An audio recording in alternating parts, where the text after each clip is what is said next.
Yeah, y'all, this is the last episode. We're going to chill and we're going to hang tomorrow, but this is the very last episode, I promise you.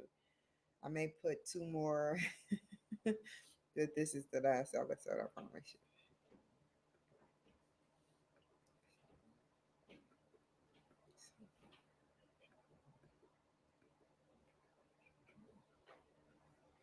I have something to say.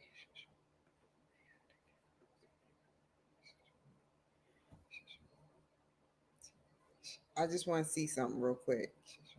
Okay, I'm closing down the studio. I just had to see. Sorry, LinkedIn. So yeah, sorry for being so long. Yeah, I could put this on. Hold on. We're gonna go here. Let it. Aliens who weren't ready to bang and fight for their future and their freedom, they just ran. We're defectors. They were the elites that had the access to the ships that can take them from one star to another. So are they like the politicians that like didn't go to Vietnam? Right. Got it. So yeah, we're the politics like rich privileged kids. The other guys with the $10,000 suits that just sent everyone out to die. They would be protesting at Columbia, right? Correct. Okay, good. Got it. Okay, that's who these people are. And so some of them came to Earth, and so Anunnaki is a general term. It doesn't mean one race. It's just like if all of us here got in a spaceship and flew to Mars, and we met a Martian, they said, "Who are you guys?" We'd say Earthlings. Got it. But they maybe would call us Anunnaki. Right. Yeah, I wouldn't say I'm Billy Carson from Fort Lauderdale. Yeah. Right. So they would get they're Earthlings. That's one term, but we're all different races here. Right.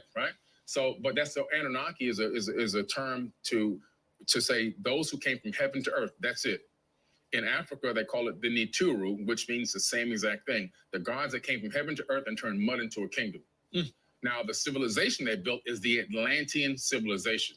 So this is where we hear about Atlantis, the mythology of Atlantis. Right. Got it. Okay. They built the Atlantis. And where's the evidence for this? Where do you read about that? Well, if you look in the text, a lot of the Indian texts, the Vedas, the Mahabharata, the Bhagavad Gita, the ancient lore of the indigenous aboriginals, the Terra Papers, the Enuma Elish, the Epic of Atrahasis, the Code of Hammurabi, the Myth of Etana. There's so many tablets. I can just keep going down. Everybody's referencing the Atlantean civilization. Yeah. Obviously, the most popular one was it Plato's uncle or something like that? Plato. Plato wrote about that. Oh, he did? Yes, he did. Okay. Got it. And so, you start looking at this information. That was more recent. I mean, when I say recent, it's not as ancient. But the account of Plato's account of Atlantis is not that ancient. But we're talking about the ring city, but that was just one capital. So that ring city that was being described is one capital of dozens that existed on Earth at the same time. Do we know where these other ones might be? Is there any remnants? They were on every continent, every single continent. We're standing on Atlantis right now. We're sitting right on top of Atlantis. It was New York. Yes, everyone on this planet is on top of Atlantis. So when you start to look at the Americas, you discover that there were so many pyramids in the Americas. There were literally thousands of them. What happened to them? The Catholic Church blew up the tops of these pyramids and built churches on top of them. No. Really? Yeah. Come on, bro. Yeah. Hold on. I was raised Catholic. They never told us that. No, they won't tell you that. Give me a sip. That is great. They didn't tell you guys a lot of stuff. Hold on. So break this down. Right. There were pyramids everywhere. Yeah. How do the Catholics find out about it? Are they reading the ancient texts? Oh no, they just know that we gotta eradicate this civilization science because we want to impose our will on the people. See, the Catholic Church went through something called the Inquisitions. Yes. It was the papal Inquisitions where they went around the planet and they killed and tortured and murdered 80 million people to convert them into Christianity. And got it. So it wasn't spread like they tell you in church, the gospel means the good news. It was really bad news when these people showed up. It would be like America showing up to your country and you have oil buried in the ground. Really? It's bad. Wow. So they were like giving women fucking rights and shit. Like ridiculous. Absurd. They have. What the fuck is wrong with these people, man? If you go to the museum in Rome, you'll find they still have the torture tools there in the museum. They're proud of them. they have the Pope's spear. The Pope's spear, which went up in a woman's vagina. I saw that one. Pop them open from the inside. Good. They had a spire Gracious. that they would lower a man down into the spire through his butthole over and over again, up and down until he died. Damn, no Diddy, bro. For real. They just had all these torture mechanisms. Yeah. What they would do is get the leader, the king, the chief, the the guy who does all the sage and all that stuff. Yeah. The medicine man. Yeah. And then they would say, look, we need to convert everyone to this.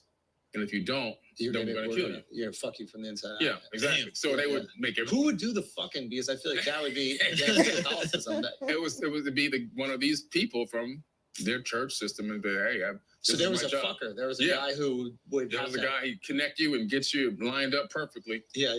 And and do that. Sick people, but they. Do what you gotta do. Yeah. All right? Wow. You gotta do what you gotta do. You gotta spread the gospel. You gotta Yeah, spread the gospel. Spread the gospel. It is a good word.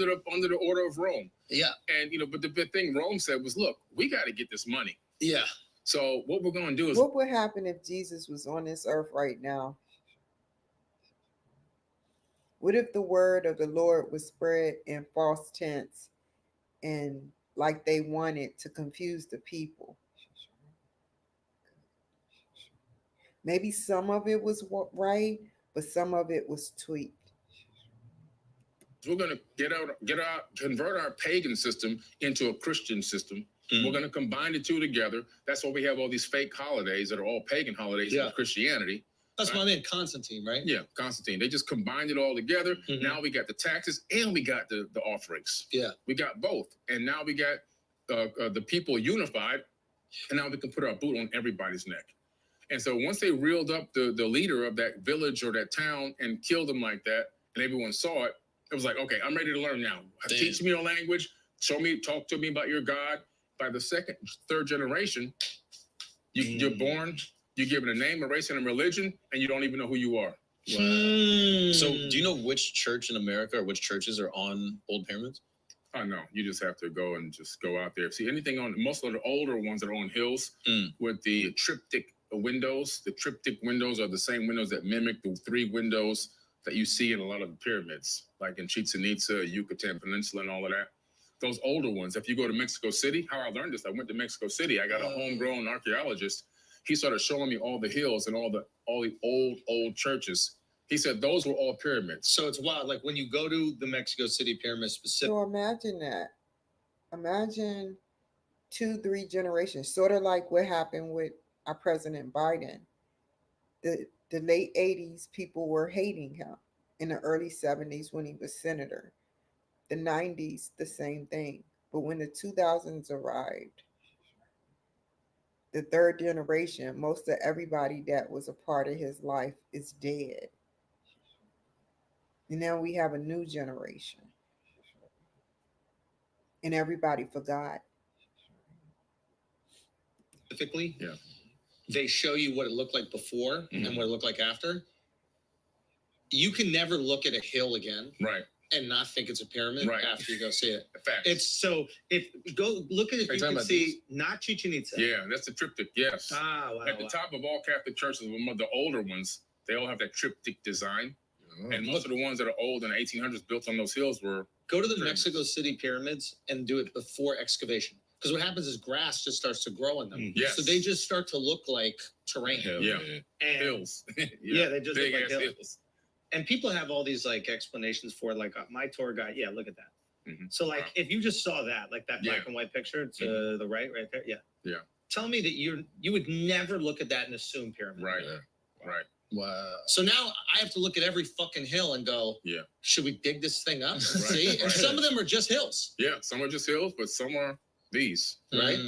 God. So when the Anunnaki came to Earth, were there already Homo sapiens here? Yes, good question.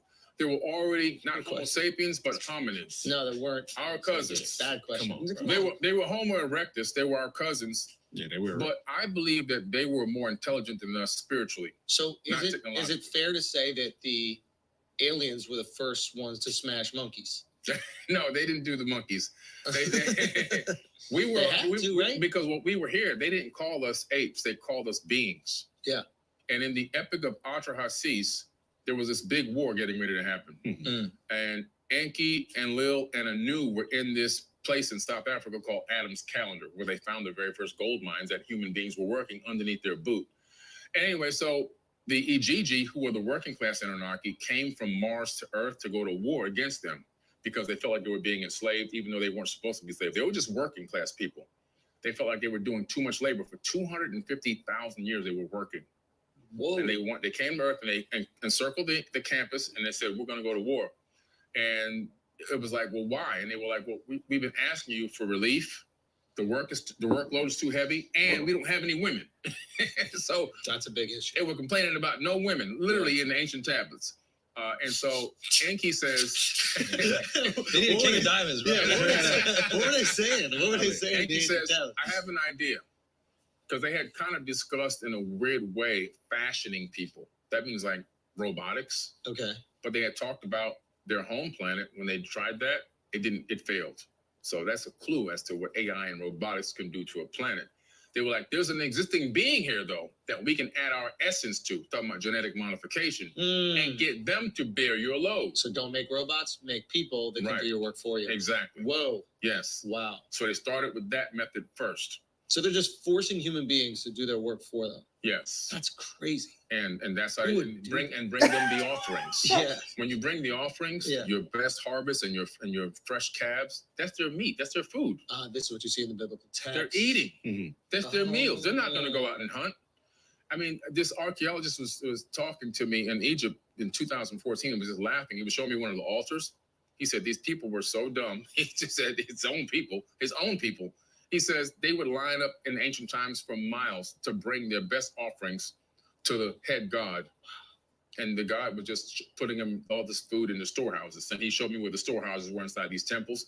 They would put these things in there. Then they had these other areas underneath the temple where other priests would go underneath and speak, and it would resonate their voice. And it would be the voice of God talking. And it was all this. It wasn't but a sham to get them to bring all this food and gold and offerings and everything else. I mean, I do believe that, because if you go to Chichen Itza, you can have the limestone creates this like a vibration effect. Yeah. And you can have like a conversation, like me and you can talk to one another across a football field. Yes. Like this. Oh, wow. Yeah. The sound bounces. Poof, it's crazy. Comes right back at you. Yeah. So if they were using that as some sort of technological advantage, like some Wizard of Oz shit. Yeah. Whoa. So were they literally eating, or were they eating off like the energy of the sacrifice? Or no, they were eating the food. They were barbecuing. What about sacrifice? They had a cookout. They weren't barbecuing. There's the aliens eating oxtail and shit. Someone sacrifice some more hot sauce. I like that one. Sacrifice some hot sauce. Think about it. I mean, if you were the ruler of a planet. Yeah. Billy, I think you might be putting on what you would do in that situation. Is that possible? I'm telling you, these people ate the food because I take tours to Egypt all the time. Last year, I took 140 people. Oh, wow. Private tour. Yeah. And when I go, I take a homegrown Egyptologist and a homegrown guide with us. And he takes us to the temples where they actually have the, where they actually have the storehouses. Billy's getting hungry.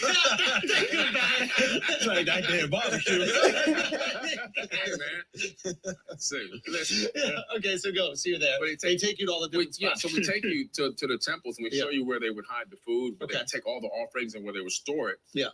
It was their grocery store, literally. Wow. Yeah. Okay. Is Jesus part alien? Thinking about getting a new roof for your home in the next year or so. Now, before you get bids from contractors. I believe so. And was he part alien and trying to do good? Yes, I believe so. So he was breaking away. He was using his power, and he's like, yo, what these aliens are doing to us is fucked up. Right. We need to break free from that, and I'm going to liberate the people. Yeah, so you have to understand, you're right on point. There's good and evil in everything. Jesus is the man, bro. Yeah, it's good and evil in everything. We're all part alien at this point, right? Absolutely. It's in our DNA. Ah, fuck. I thought he was a little bit more. Well, he was more. He was a little bit more, yes. How was he a little bit more? Well, if you look at the Apocrypha text, you discover that not only was Jesus's mom a virgin birth, but his grandmother was also a virgin birth. Nobody ever talks about that in church, and they hear about that in Sunday school. Wait a minute. So his grandma, so Wow. Yeah. So you see this establishment of this particular bloodline. Yeah. And then all of a sudden he comes through the womb and then begins to regain all of his own memories, right? So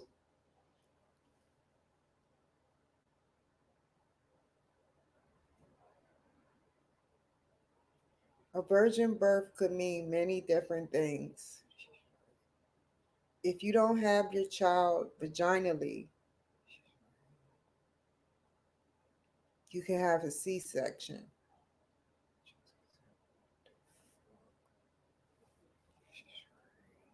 he is a reincarnation of himself from a previous lifetime. Oof. That's why sometimes I hypothesize that he could be Thoth the Atlantean, who says that he could incarnate on and in any plane he desires. Could he have decided now to come back through the womb? So Thoth the Atlantean was the king of the Atlantean Empire, Yeah, he was one of them. or one He of the was leaders of the Atlantean yes. Empire. He is Yeah. reincarnating inside Jesus. Yeah. And why has he chosen to help the people instead of enslave us like he did in the Good past? question. When you look at the ancient text where Jesus gets all of his information from, Yeah, yeah. the Emerald Tablets of Thoth, We need to talk about that on the Right. tablets, bro. 38,000-year-old text. In there, in the book that I wrote about it, I line up the Christian text Yeah. and I line up Jesus's text from the New Testament. This is going to seem Yeah. really ignorant. People were writing shit down 36,000 years ago. Thoth authored these tablets himself. He actually wrote, he didn't have a scribe. A lot of the times these God figures or these leaders would have scribes. Right. He actually wrote it down himself. He actually put it onto these tablets. And what is he writing in? What language? Well, it looked like the language was runes, RUNES. Okay. And in this text, he writes about coming to this planet after the Great Flood and seeing the temples of ancient Kemet sticking up out of the mud and actually going on a mission to help rebuild civilization. Not that it was for the first time, but he's rebuilding it to a high level. So it was already built, Yeah. destroyed. He's like, hey, let's run it back again. Right. His father sends him on a mission. His father says, go to the land of Chem and do the plan that ye know of. So he gets his crew and he gets into the great ship of the master and he takes off until the planet disappears. This Which is an is ancient the text. horizon. Right. He's up in the sky. Oh, he's coming from. He's in a ship that goes up. Gotcha. Because you know this, because when he gets over the land of Chem, he goes, I see the land of Chem beneath us. And I see the temples rising up out of the mud that were flooded by the fountains. Now we come back. Now he comes down to the ground. The fountains is the Great Flood. Right. Got it. Okay. He opens the door, he comes out, and he calls these people barbarians coming to attack him, probably territorial. Crazy. And he says, I raised my staff and sent out a ray of vibration, stopping them still as fragments of stone of the mountain. So now he's got a stun gun that can freeze them in their tracks. That's fire. That's technology. That-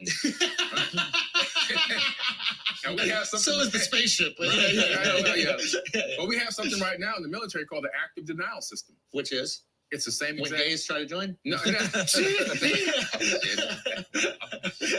like to strike that from the record, Your Honor.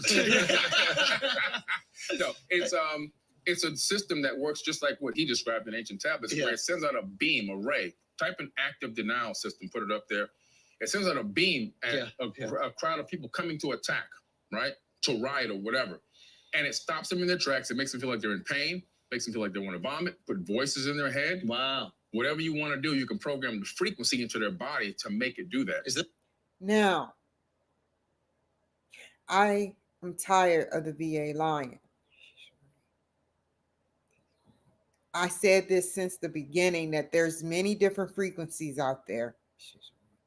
Frequencies that can make you hear voices. Frequencies that can make you vomit, have gas. A lot of frequencies. He's working with the military. And so it's the truth. Which means that when I talk to myself and I succeed in a good way and they're talking to me, it's the good people. And they don't want me to hear that. They don't want me to talk through them. They don't tell me to kill people. They don't tell me to damage nothing. They tell me what I need to do in my life, and they're trying to drug me off of that. I think I'll take hearing them. There's people with belligerent attitudes that want to think about killing people out here, and y'all don't drug them as much as you're trying to drug me. This what the people said they were experiencing in the Cuba. yeah, Like the Havana. base in Havana syndrome. Is yeah. Yeah. Okay. Keep going. All right. So You're on it. So then here's the key about the God thing. Him, not wanting to be one of these gods. When he released them from that, he started talking to the people peacefully, and they started groveling at his feet. And he said, "No, get up." He said, "I'm a son of Atlantis." He didn't say I'm God. And he said, "I'm a son of Atlantis, and I'm here to bring you back up to a high level of civilization." And he worked with the people for a couple thousand years to rebuild that civilization. Before he left, and he told all of his people that came there with him, spread out around the planet. This is how Atlantis advanced again. Spread out around the planet and duplicate what we did here. And this is where you see similar stories Correct. across ancient texts around the world. Correct. And those similar stories are higher intelligence comes to us, bestows upon us this wisdom after the floods. The Lakota tribe, the Hopi tribe, Yeah. the Dogon tribe of Africa. I mean, the Aboriginals. I mean, I could keep going on and on and on. Matter of fact, the verbal handed down history of the Aboriginals, because I've been there before and hung out, went for a walkabout in the outback with the Aboriginals and went on a trail to go find Proto-Egyptian hieroglyphs, which we did stumble across and get them documented, that they were seated on this planet by Pleiadians. Pleiadians From the Pleiades. Gotcha. The same people that the Sumerians talk about, they call it Mo in the ancient texts. The ancient Egyptians revere it as well, the Pleiades. It's in every text, Homer's Iliad, the Bible, the Mahabharata, any text you go to, and most artifacts are going to have a depiction of the Pleiades or talk about the Pleiades. And what's the depiction? The stars, the 7 stars. Oh, it's that star system. Yeah. Subaru even has it on their logo for their car. So it's a gay lesbian. It's a lesbian. It's a lesbian galaxy. Is that what's going on? Okay. Shout out Subarus. We love y'all. It's a constellation. It's a star system. You talked about Jesus, where he went from like 12 to like 32. Yeah. Can you explain Jesus' trajectory from 12 to 32 that we don't have in the Bible? Yeah. What does that mean? So Jesus disappears from the Bible at the age of 12, right? Oh. He disappears, and where does he go? There's another text called the Gospel of the Holy 12. And in the Gospel of the Holy 12, which was omitted from the Bible, he goes to Egypt with his mother. Now, I've been there, and when I take people on tour, I take them to the place where he slept. It's still there. It's a crypt now. It's like a place to go there. You know where it's at, right? It's inside a church, right? Coptic Cairo, Yeah. correct. Right inside that church. They converted it into a church. And he went there to study the Egyptian mysteries. He went there also to learn all about the ancient mystery schools. And then he left there and he went to Tibet to learn the mystic art. Tibet, he went to go learn, not mystic arts, but went to go learn spirituality. He went to Tibet. And mystic arts, yes, mystic arts. And then he went down into India, learned about reincarnation and all of that. And then he came back down and he reappears in the biblical text when God says in the Bible, I called my son out of Egypt. What an episode for Akash to miss. I mean, we don't tell him any of this. The ego that he will have finding out that Jesus learned everything from India. Yeah. Oh, we can't tell him. Okay, keep going. Okay, so He he learned learns Reiki all- healing in Tibet and, energy healing with his hands. The mystic arts, I have to correct myself, the mystic arts he learned in India. Got it. And then coming back down, teaching reincarnation all the way back. And how do we know that he went out there to India? Well, the records have been kept, as complete records. And even the Dalai Lama confirmed that he was in Tibet at one time. Really? Yeah. How they keep reincarnation out of the Bible? Well, the Bible is about reincarnation, but they doctored it up to make you think that it's not about reincarnation. But when you even look into the book of Revelations, it says you're going to get a new name and a new body. It didn't say you was going to be a spirit with energy. It said you're going to get a new name and a new body, a physical body, and that you're going to live inside of that body.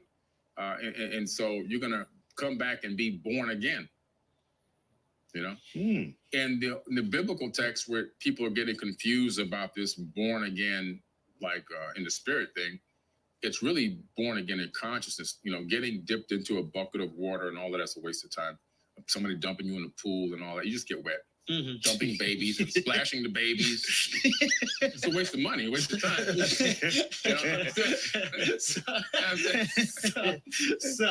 So what you're saying is that's just a metaphor for this conscious rebirth. Conscious rebirth, which we can have a rebirth right now. Right now, if we decide to look at ourselves and think about things that we were doing wrong, maybe in our lives right now, things that could be better with ourselves, and we begin to work on ourselves, and we go back and look, have a meeting again in 2 weeks and say, what are we? Okay, we're gonna watch this. Have to watch These this. are those rhombohedron crystals in your pineal gland. When those crystals become electrically activated, all of a sudden they start calling energy back to them, and they begin to build their own electromagnetic field. We're seeing common people around the world becoming supernatural when they follow this formula. They're healing themselves, they're creating new jobs, new opportunities, and they're having mystical experiences, and they look just like you. Thousands of years before them, an advanced race lived on this planet, built an Atlantean global civilization, probably Atlantean interplanetary civilization, that had capability of space flight and everything else, and that they most likely genetically modified the existing hominids, which then became Homo sapiens sapien, in order to put us all in slavery and make us do the workload for them. If they knew that, those stories and those tales from the Sumerian tablets, the Mahabharata, the Bhagavad Gita, the Indian Vedas, Tibetan Book of the Dead, the Egyptian Book of Going Forth by Day, aka the Egyptian Book of the Dead, the Enuma Elish and the Seven Tablets of Creation, the Epic of Atrahasis, and all the myth of Adapa, if they knew that all these texts predominantly made up the majority of the Bible, then we would be like, well, what are you guys preaching to us? This is all fake, this is all lies. And we know that in the Emerald Tablets, which is that book compendium of the Emerald Tablets, that the majority of Jesus' teachings in the New Testament come directly from the Emerald Tablets of Thoth, which are 38,000-year-old teachings.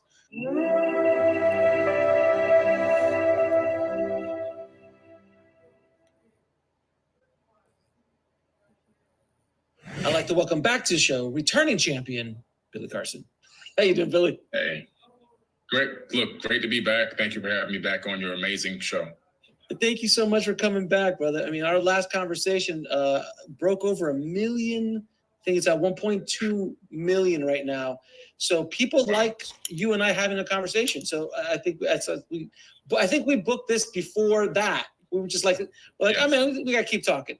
But then it kind of blew up, man. So people are excited. This is really great. We're getting this information out there. Yes. Listen, that's the most important thing, that people begin to hear this information so that they can become researchers on their own and also digest it, discern it, and decide, for themselves, based on the information given, how do they feel about it? How does it make them feel? And what enlightenment can they get out of it? So this is great, man. So since last time we had our conversation, I had the wonderful opportunity to fly over to Europe and spend a little time in Italy. Too much gelato, first of all, and way too much cappuccino and all sorts of deliciousness over there. But while I was there, I took the opportunity to visit the Vatican.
Hi, Billy Carson. I'm sorry for calling so late. I don't know what time zone you on, but we have to talk. I need to get you on my show. I'm watching your show right now. Some people seem like they take it as a jokingly matter, but I believe everything you say and it's factual what you say. If you can give me a call back at 253-304-6990. My name is Kimberly Cloud and I'm with the Kimberly Cloud Show. I don't have many views, but the message needs to be out there. I would appreciate greatly if I can talk to you, Billy. You are an amazing person. And if I told you the things I went through and what I've seen and what my numbers represent, you would want to call me. My number again is 253-304-6990. Thank you.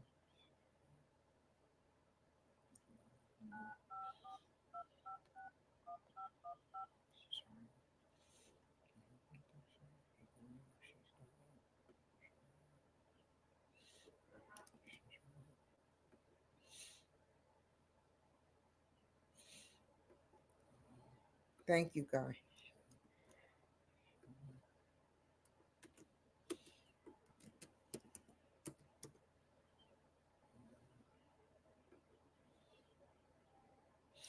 Hi, my name is Kimberly Cloud. There is something that I need to tell you that can collaborate with everything you've been talking about on these high-end shows. I hope you don't have to pay to get you onto my show, but I can put you on NBC, affiliates of NBC, on KCAA. I don't have enough time on my other radio station, but they would love to have you as well. Either way it go, we need you. You need to tell the truth. You know, the truth needs to be out there of everything that you possibly knows. I am looking at your show right now about Jesus Christ, and it is moving me. And if you knew the things that I've been through and what my numbers represent, such as 7-3, my initials KC 11-3, my birth date, I turned 37 on 7-3. Like, you know about the Mayans, the Aztecs, and everything. If you can give me a call back at 2, I would just love to interview you, sir. 253-304-6990. And I'm emailing you as well. Thank you.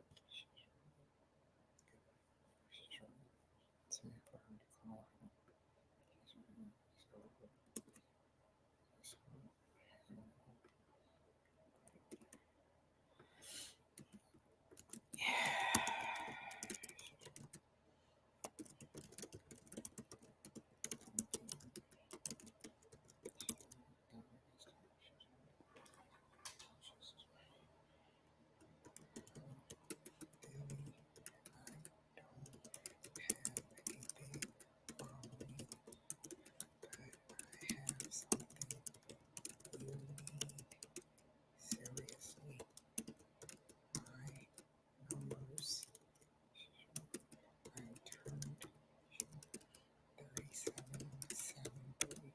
I am born 7-3-84.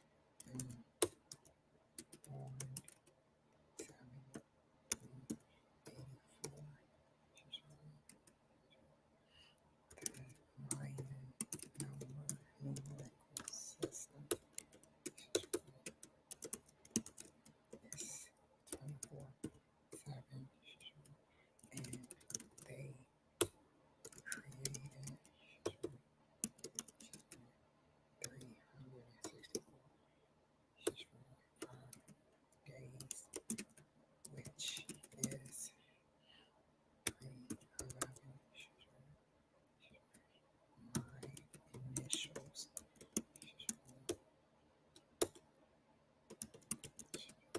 Ah!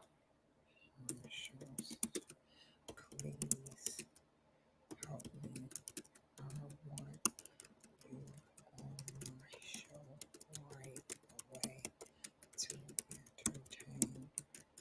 Not only that, but you are an God to me, and I know you are a smart man and know the system and how it was brought up. I appreciate you. I've called, and the message needs to get out there, brother. Please respond. Please, I can squeeze you in soon.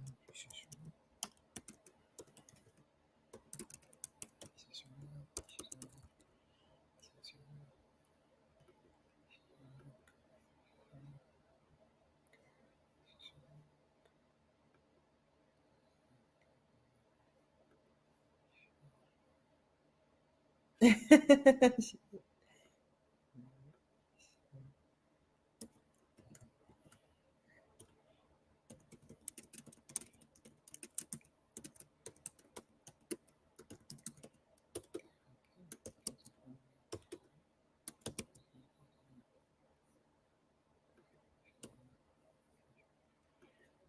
let's finish.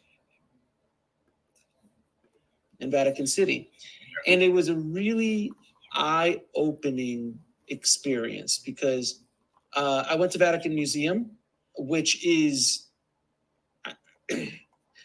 awe-inspiring is not even the word to use. There's so much stuff that they have in that museum. For people, if you've never been there, I'm assuming you have, there's so many sculptures that they have that they literally just pile them next to, like, it's like room after room of them. They're just next to each other. Like normally, like one of those pieces would be the centerpiece of another museum, right? Right. Yeah. Yeah. They have an embarrassment of riches. And that's the words that was embarrassment of riches. You're going there like, oh, the Raphael did that, and oh, Donatello did that, oh, Michelangelo did that dome, and you're like, and then you get to the Sistine Chapel. I was exhausted by the time I got to the Sistine Chapel. I was just like, what was? Oh, nice, because there's so much. It started to open my eyes right away. I'm like, wow, how did they get all of this stuff? And it's not just all like Christian stuff, Egyptian, things from Mesopotamia. I mean, it's insane. And then you walk into St. Peter's Basilica and you're just in awe. It's the biggest church I've ever been in. And it's just like every corner, you just think, and every corner there's like masterpieces from every, like Michelangelo, Donatello, all these people. And, you know, oh, there's the La Pietra, and you're looking at all that stuff. And I don't know if you've had this opportunity. Did you go underground into the catacombs? No, I didn't do the catacombs there. I did the catacombs in Alexandria, but I didn't do the catacombs in Rome. So the catacombs in St. Peter's is where all the popes are. Yeah. So I went down to that area, and all the popes are there. And I turned the corner, and it's St. Peter's resting space. Like it's the apostles, Apostle Peter. It was insane. So as I was going through all of this, the main thing I thought myself was, and I'd love to hear your thoughts on it, is that this has little to do with Jesus. This entire thing has such little to do with Jesus' teachings, Jesus Christ the man, and has so much to do about their own power, their own influence, and maintaining that power and influence over the world. What are your thoughts on that? If you know me, you know glasses have always been a big part of my life. Oh, you hit it on the head. So, you know, the Catholic religion has literally nothing to do with truthfully achieving a higher sense of consciousness or Christ consciousness. It's really all about them. And even like, for example, the Pope or the priest of the Catholic Church, wherever you are in the world, that's supposed to be the conduit. That's supposed to be God walking in the flesh. Now, we know that we are all gods and God is us, but they take it to another level where they truthfully believe that they're the actual creator of the universe walking around in a mindset of domination, not collaboration. And so that's where it goes really south. And then a lot of their rules and laws and their traditions are just all about, you know, generating revenue and money. For example, you know, you go in and you admit that you did something wrong, and now they're going, well, you got to pay a penance to this, and you pay this penance, and that's supposed to, you know, rid you of your sin. No, in this world it does. Like I always say, Benny, what's your name? Billy John Carlson. In this world it does, but God is poor. God would not have people paying their way into heaven. You cannot dig a chisel. You cannot do nothing. You cannot pay your way through sex, through head, through anything. Just abiding by God's complete rules, and you know right from wrong, period. So from the mindset that they've established is, oh, I can go out here, I can drink, I can hang out, I can have sex with anybody I want outside of marriage. I can violate all the rules of quote unquote Christianity, as long as I come in here and talk to this guy behind this invisible box, and then I can just pay some money, and all of my sins will be absolved, and I'm good to go and do it all over again. So I can do this once a week. So now I don't have to answer for any of my consequences. I can literally run rough and ragged. I can run, like it's the Wild Wild West on the streets, and then I can curse people out, whatever I want, and I can just go and talk to this guy. So they've created a system where they generate revenue and money off of beguiling people into thinking that they can actually absolve themselves of their own responsibility of their own actions by paying this extra money out, just admitting something to somebody behind a box. You want to? And another example was I was in Naples, and I went to the catacombs in Naples, one of the catacombs there, and I was talking to the guide, and I go, well, what is this? Like, who owns this? And they're like, oh, anything Christian found in Italy is automatically property of the Vatican. If they just discovered it, it's automatic if it's property. Yep. So when they found it, this is so interesting. When they found it, they called up the Vatican, like, hey, we found these catacombs. We want to kind of open it up to the public and let people tour. And they're like, yeah, sure, do whatever you want. That's fine. No problem. And then a couple of years later, the Vatican's like, oh, they're making some money. So then they went back to them. This is straight from the guide. He goes, yeah, the Vatican, now we have to pay, because, oh, by the way, all the money that is made from the catacombs tickets goes into social programs for the. What if Jesus was on this earth? I'm going to keep saying this. What if Jesus Christ was on this earth right now and they found out who Jesus was? What would they do to Jesus? They making all this money, generating all this revenue. How would the Vatican really feel? How would the Pope really feel? Now you have a leader that is coming in power automatically. They praise this guy. The city of Naples, meaning after school programs, arts, things for schools and kids, and social programs. So it's for everybody to know. Once the Vatican found out it needed money, they go, oh, okay, since it's making money now, you need to pay us $3 million a year as a license and 50% of all ticket sales. Mm-hmm. And I was just like, are you kidding? And then when you walk around the Vatican City, you're just like, there's literally gold on the walls. Are you? Mm-hmm. Nothing to do with Jesus. Yeah. Nothing. It's insane. It's insane. You see, the Vatican is its own private kingdom. Yeah, it's a country. It's a country. Yeah, exactly. They create their own rules and regulations on the fly, and they can change a law or a rule tomorrow or in 5 minutes, and then everyone will have to abide by that. Mm-hmm. And you know what's funny? I got into a cab from Vatican City, going back to where we were staying, and the taxi driver, who's a local, we started talking about the Vatican, and boy, he just started tearing them apart. They're like, we have to pay as Italian citizens. We have to pay them every year, even though we don't live in Vatican City. You've got to they pay no taxes.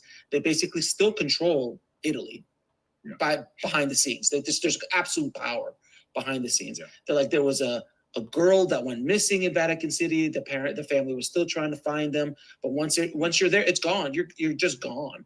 It was fascinating how much power that place has. And let's not even talk about, and I'd love to hear your thoughts on this, the archives. The archives where the books, the knowledge that they have raped and pillaged for centuries from Alexandria, either before or after it was, going through its thing, and all the libraries. What have you learned about what is in the archives? In the archives at the Vatican, first of all, it's about 5 miles of archives underground, and very, very secure access. In other words, you can't just go, I'm going to go check out the archives underground. Do you remember me saying that, y'all? Who follows me? Nobody believed me. Only the Pope can check out certain books from the past, thousands of years, which is unfair to us because we just get a plain old two books, New Testament and the Old Testament, and probably a couple of others. But nothing that says definite how Jesus, everybody is brainwashed to know how Jesus is going to come down. But It doesn't come down the way you think. I have reason to believe he's on this planet right now in human form, reincarnated, being suppressed. No, you have to be a security cleared, almost top secret cleared based on their standards to get down there. But they have in there so many incredible discoveries, so much knowledge and wisdom that have been stolen, literally stolen from all around the world. And of course, the Library of Alexandria, that was a book heist. The fire was a distraction. The real story of Alexandria, it was a book heist. It was a knowledge theft. They stole the knowledge. They left a few books burning here and then they burned it down to the ground. But the vast majority of the knowledge and wisdom stored at Alexandria was siphoned off and taken to that underground, I call it an underground base at the Vatican. Down there also, according to even some Jesuits, are bones of actual quote unquote alien beings, information about advanced beings that visited this planet, the Anunnaki, according to the Dogon, the Nomo, and the Sumerians call them the Pantheon, call them the Anunnaki Pantheon out of Sumeria. They call them Nitiru out of Africa. They have all these relics and artifacts of these particular people, even out of Greece. They have all this down there. They have information even out of Iraq that shows and proves that advanced races had lived on this planet long before this current civilization here exists. And we're talking about eons and eons ago, super highly advanced with technologies and capabilities of flight and everything else, weapons of war that existed. All that information is stored underneath the Vatican archives, along with some of the most incredible texts and books and inventions that ever existed on this planet. And they siphon it away and they're hoarding all of that wisdom and knowledge so that they can keep control and power and domination over the world. And guess what? It's working. So that was my next question. The reasoning for all this is if you control the information, you control the knowledge. There can't be, if the public is ignorant, it's much more controllable. Yes. You know, if the public knew that long before Jesus, long before Moses and all these people, you know, supposedly were even born or existed, that thousands of years before them, an advanced race lived on this planet, built an Atlantean global civilization, probably Atlantean interplanetary civilization that had capability of space flight and everything else, and that they most likely genetically modified the existing hominids, which then became Homo sapiens sapien, in order to put us all in slavery and make us do the workload for them. If they knew that, those stories and those tales from the Sumerian tablets, the Mahabharata, the Bhagavad Gita, the Indian Vedas, Tibetan Book of the Dead, the Egyptian Book of Going Forth by Day, aka the Egyptian Book of the Dead, you know, the Enuma Elish and the Seven Tablets of Creation, the Epic of Atrahasis, and the myth of Adapa, if they knew that all these texts predominantly made up the majority of the Bible, then we would be like, well, what are you guys preaching to us? This is all fake. This is all lies. And we know that in the Emerald Tablets, you know, which is that book compendium of the Emerald Tablets, that the majority of Jesus's teachings in the New Testament come directly from the Emerald Tablets of Thoth, which are 38,000-year-old teachings. So they must control and hide and secure evidence of this information and this knowledge to keep people basically in this level of ignorance where they can continue to control them and steal their money. Well, you know what, and this is the weirdest thing. While I was driving around, you know, I went to Rome. I was staying in Rome when I went to Vatican City, and then I was down the street from the Colosseum, and I got to see the Colosseum. And you see Rome is everywhere, like Roman, every stuff all over the place. And man, I don't want to sound ignorant, man, but it was the first time when I went to Vatican City and I connected it to Rome. I was like, wait a minute. Roman Catholic Church. I never connected Roman, as in like the Rome Empire, to Catholicism. Yeah. Even though it's always been called the Roman Catholic Church, I just never connected it. And that was the first time I'm like, oh my God, that's right, Constantine. Oh my God, that he's the one that created the Council of Nicaea in 325 AD. And they're the ones that sat down and like, okay, let's argue about what really Jesus is. And so they basically built up the mythology in the Council of Nicaea, right? Yes. The Council of Nicaea came together, built up the mythology.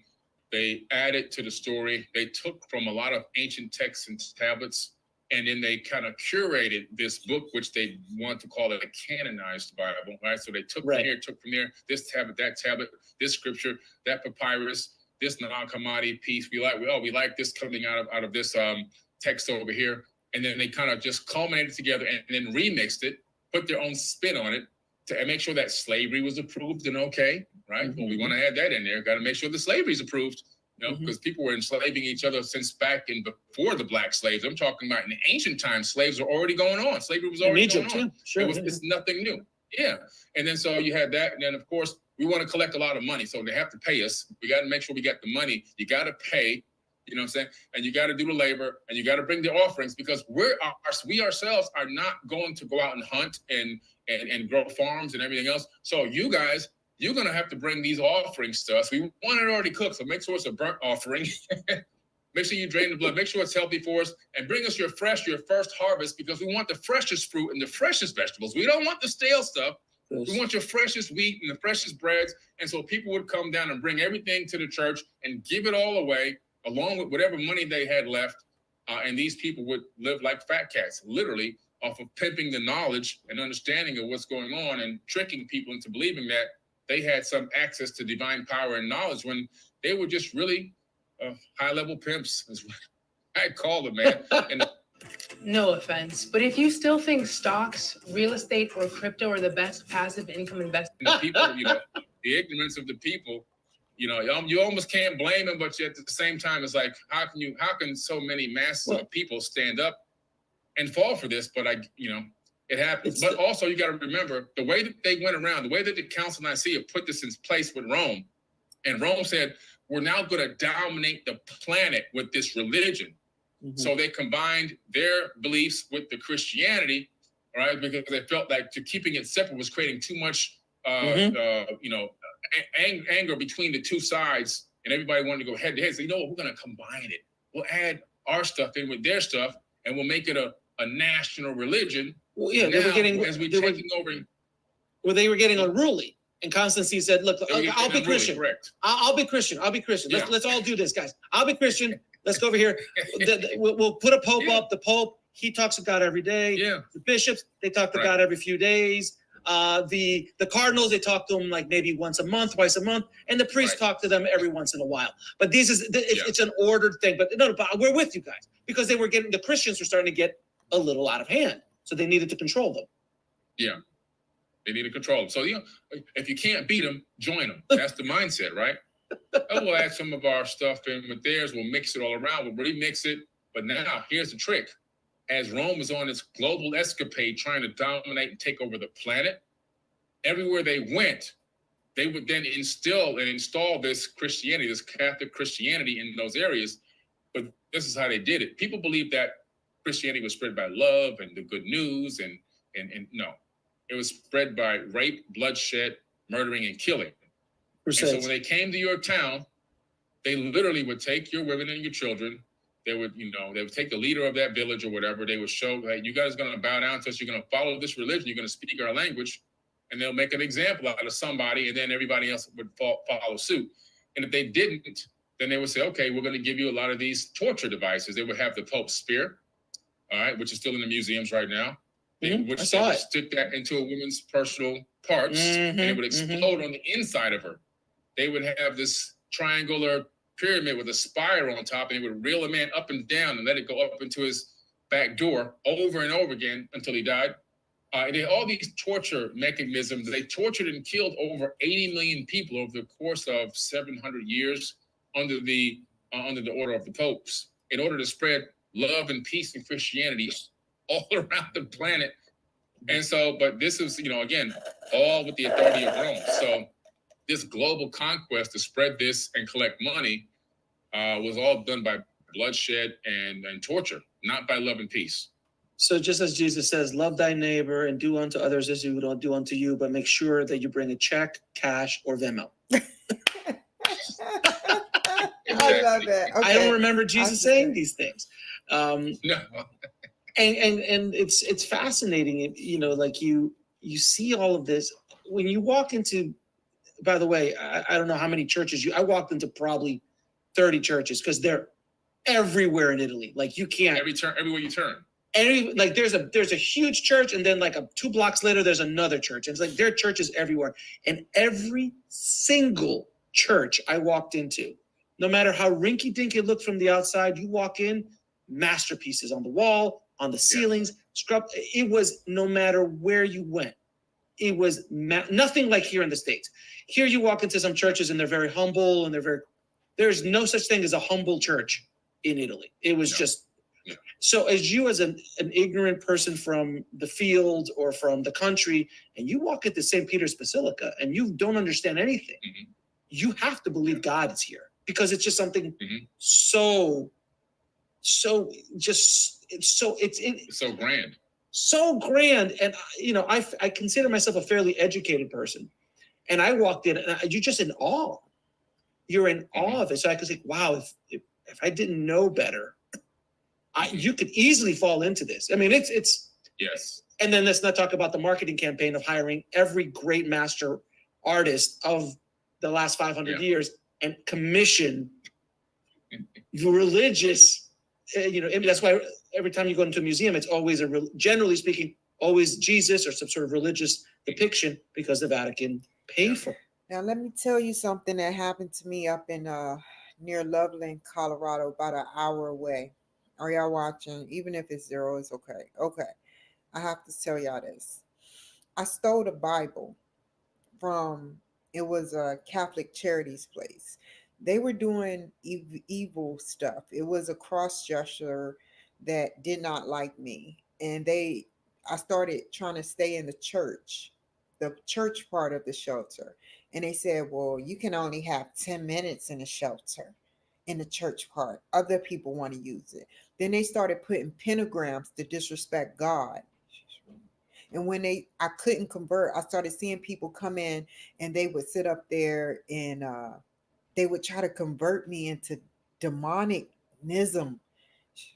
It was sick. So I left. With the little bit of money I had, I left. It was sick, man. You don't know what I seen, man. They didn't deserve to read that Bible. I was sleeping there to be closer to Jesus, and they hated it. And guess what their race was?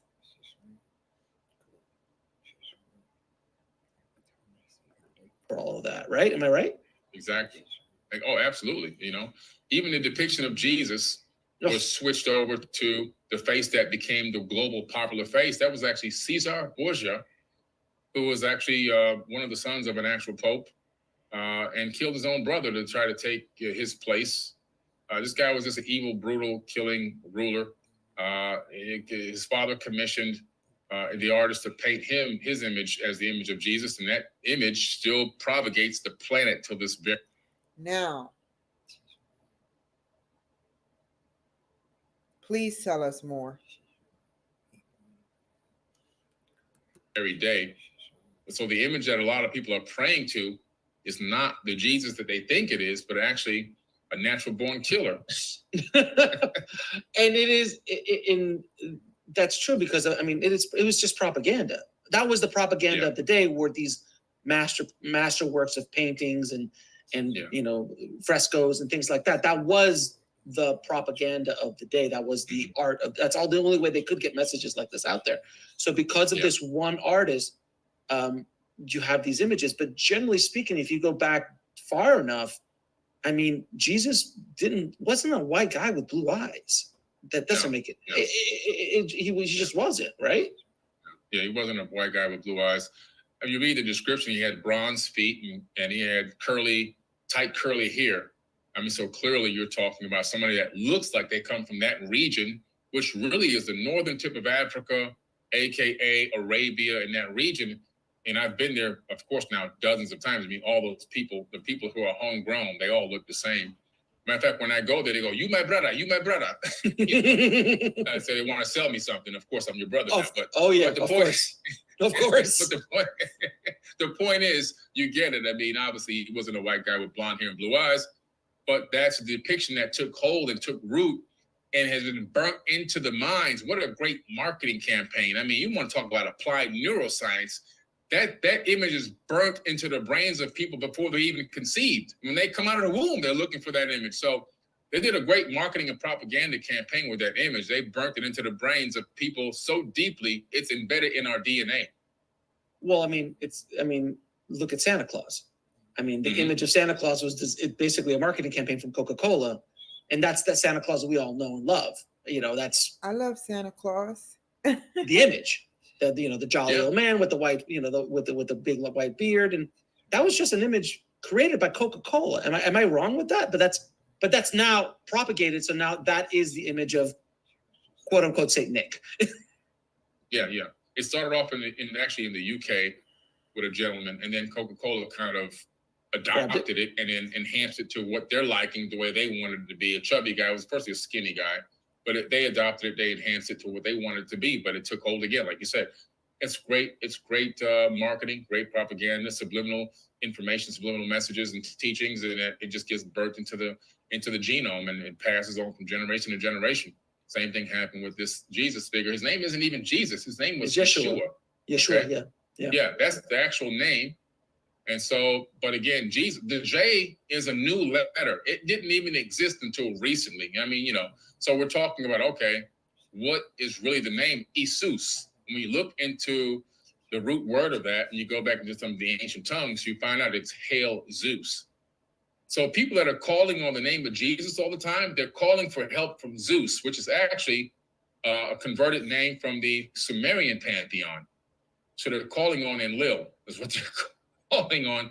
They're not calling on any son of the creator of the universe. And this is why a lot of prayers don't actually work. People don't understand the power of speech and then calling on names and the somatic frequencies they create. Then when you're completely ignorant to what you're really saying, it's no wonder why billions of prayers go up every single day all around the world.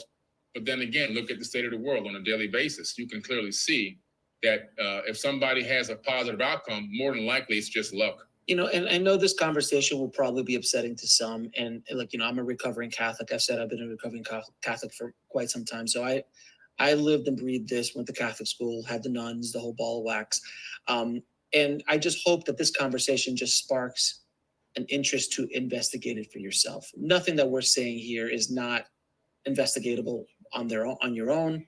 And you can go out and look and read. I mean, just even go to Wikipedia, for God's sakes. You just read about the Council of Nicaea. I mean, you just start reading it on Wikipedia, which isn't the perfect, research thing. But I don't even want to get into Wikipedia. But still, basics on that, you're like, oh, wait a minute, this is really what happened. Like, this is, so it wasn't, so the Bible is not God's word. It was a bunch of dudes that got together and left out stuff like the Book of Enoch, left out other things because it didn't kind of work in there. The concept of reincarnation were left out because that doesn't work, because if you think you can come back, I really can't control you as easily, all these little ideas, but you just have to do your own research. I hope this sparks a little bit of interest for people to do so. And I want to add one thing to this before we go on too. I want people to understand, I'm not an atheist.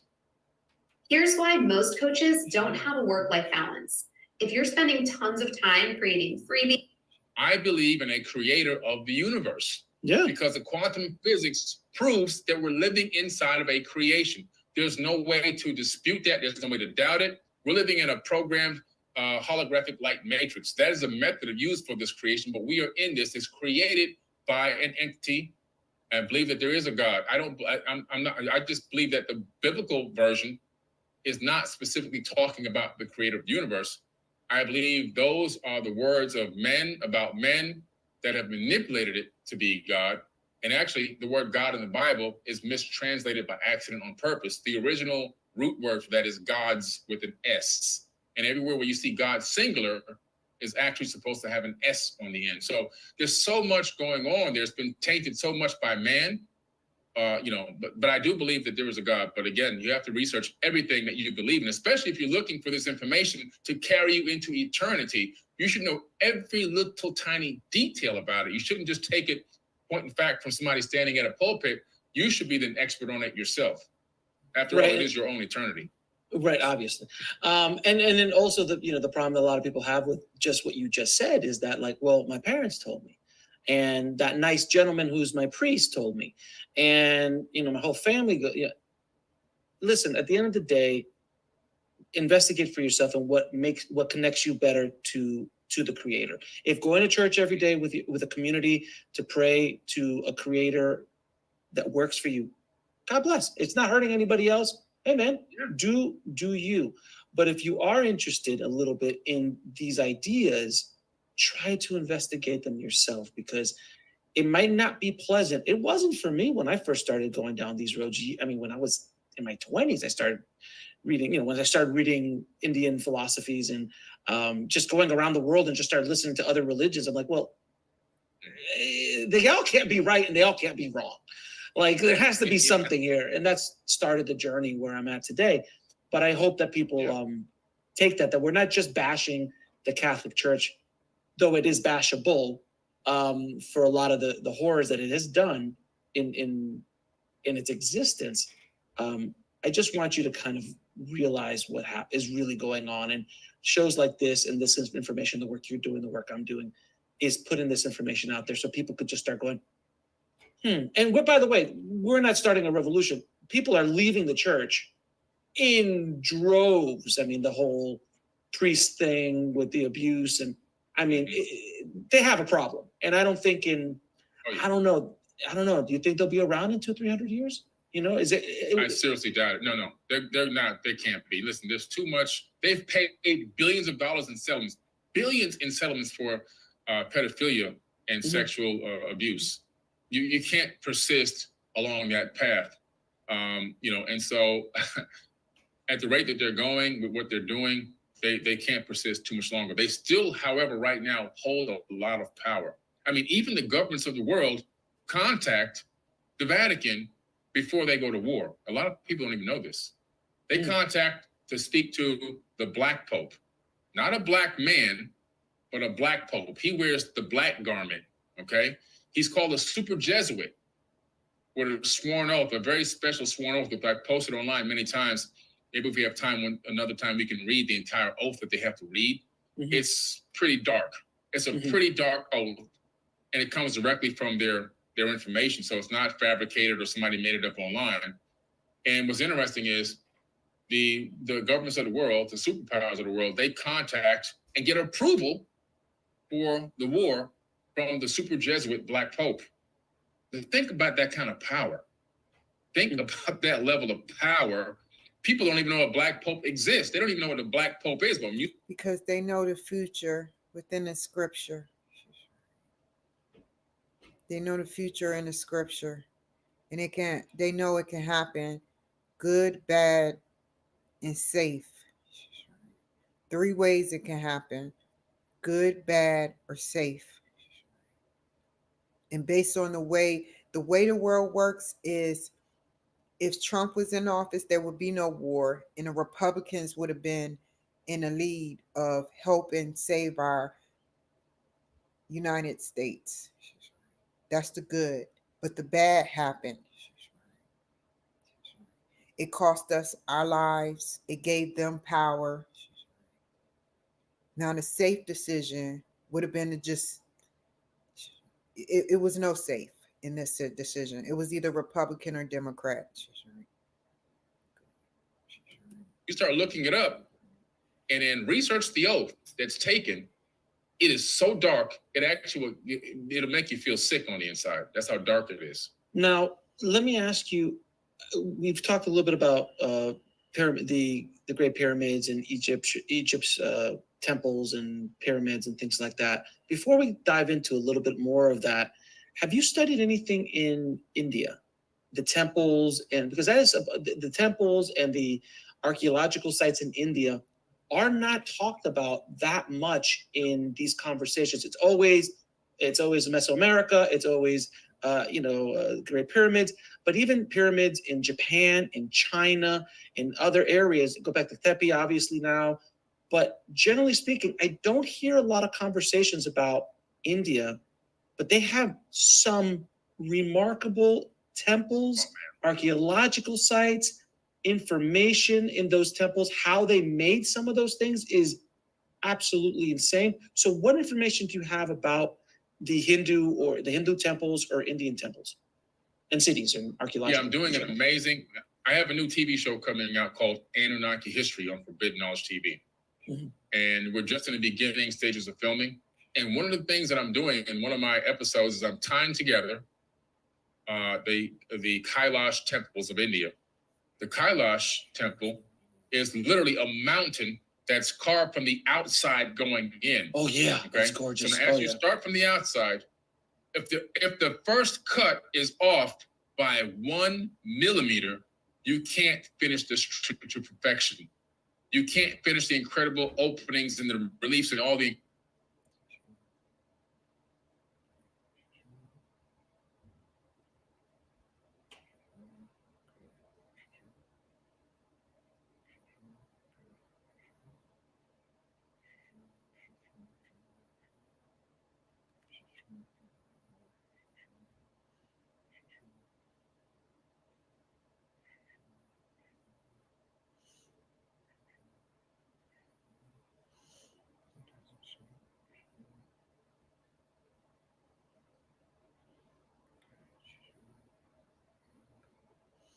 I say Christ is king.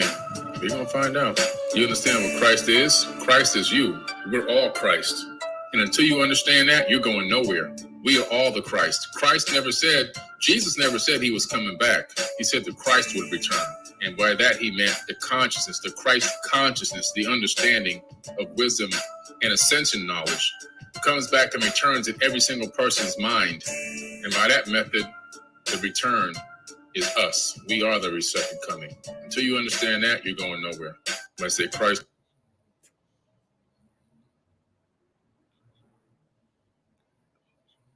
When Jesus disappears out of the modern day Bible at the age of 12, where does he go? He ends up in Egypt. And so he was there to learn the Egyptian mysteries, the ancient mysteries. From who? From Thoth the Atlantean. Then from there, he left and went to Tibet to learn Qigong and Reiki, and that was confirmed by the Dalai Lama. And then also he left from there and he went to India to learn the mystic arts, teaching reincarnation all the way back. The next thing Jesus and the God in the Bible says, I call my son out of Egypt, and then he appears riding it on the back of a donkey as a grown man. When Jesus disappears out of the modern day Bible at the age of 12, where does he go? He ends up in Egypt. And so he was there to learn the Egyptian mysteries, the ancient mysteries. From who? From Thoth the Atlantean. Then from there, he left and went to Tibet to learn Qigong and Reiki. And that was confirmed by the Dalai Lama. And then also he left from there and he went to India to learn the mystic arts, teaching reincarnation all the way back. The next thing Jesus and the God in the Bible says, I call my son out of Egypt, and then he appears riding it on the back.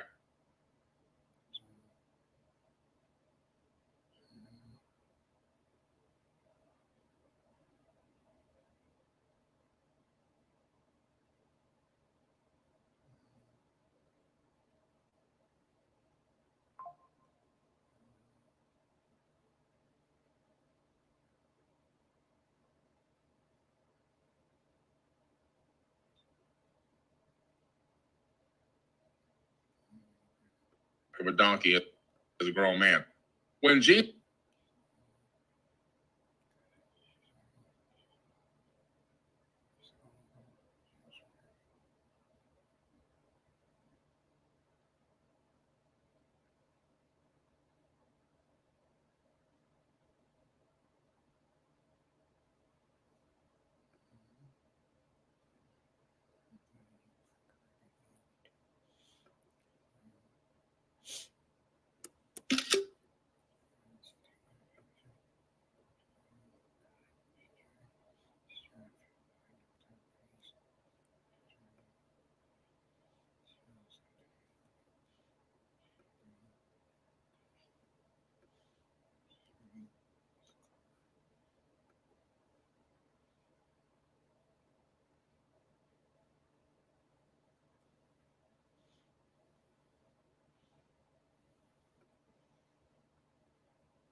Is Jesus part alien? I believe so. Not only was Jesus's mom a virgin birth, but his grandmother was also a virgin birth. So you see this establishment of this particular bloodline. And then all of a sudden he comes through the womb and then begins to regain all of his own memories. So he is a reincarnation of himself from a previous lifetime. That's why sometimes I hypothesize that he could be Thoth the Atlantean, who says that he could incarnate on and in any plane he desires. Could he have decided now to come back through the womb where Jesus gets all of his information from? The Emerald Tablets of Thoth. Is Jesus part alien?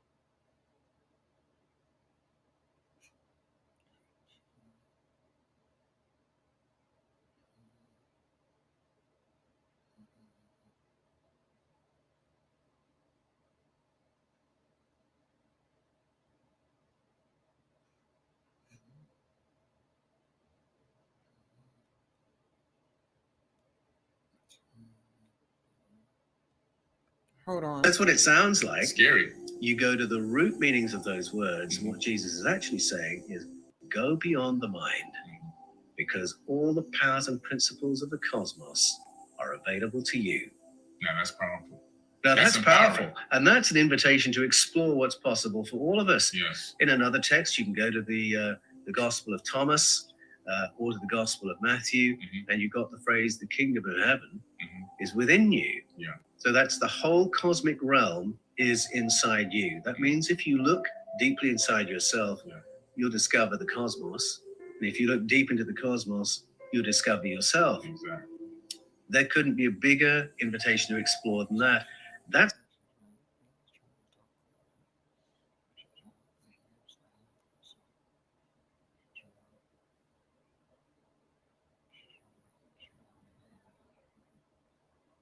Hold on for a second, y'all. This is how you can get paid I'll at be right least back. $50 an hour just for reading scripts into your phone for at least an hour a day. And this doesn't require any previous experience, any techie skills, because this is a simple little remote job that almost no one else seems to know about. There is an industry that is worth over $500 billion, full of wealthy business owners that are looking to pay people just like you to just read a script into their phone for at least an hour a day.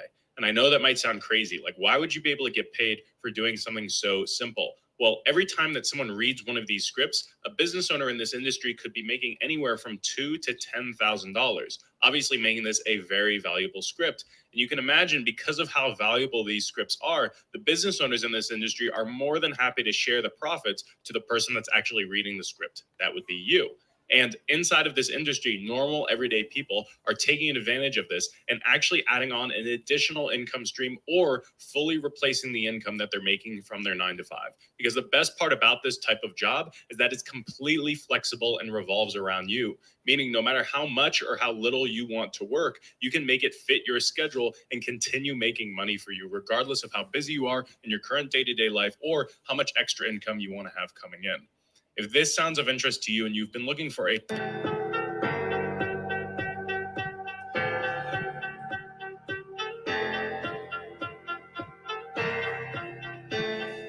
Pictures of light. We're talking about a lot of contradictions. You see, one of the biggest problems that I have with religious beliefs, and before I go into this, let me make my disclaimer at the beginning for all the people that this guy must be an atheist. No, I'm not an atheist. I clearly have stated literally hundreds, if not thousands of times over the last 2 decades that I believe that there is actually a God, a programmer that has programmed this matrix that we're living in. That we're living inside of a holographic, fractal holographic light matrix, a matrix of light. We are completely immersed in it. All right. And thereby not allowing us to detect the fact that we are actually living in a matrix of light. We now know through quantum physics that even our bodies, which appear to be solid, are made of light. Man exists both as a being of light and also as of matter. according to actual peer-reviewed science, not according to Billy Carson. So you can't say, oh, this guy's just making this stuff up. If you think I'm making this up, go review and study wave-particle duality in quantum physics. Go take some physics courses. Spend some time studying instead of some time acting and reacting on the emotional feelings.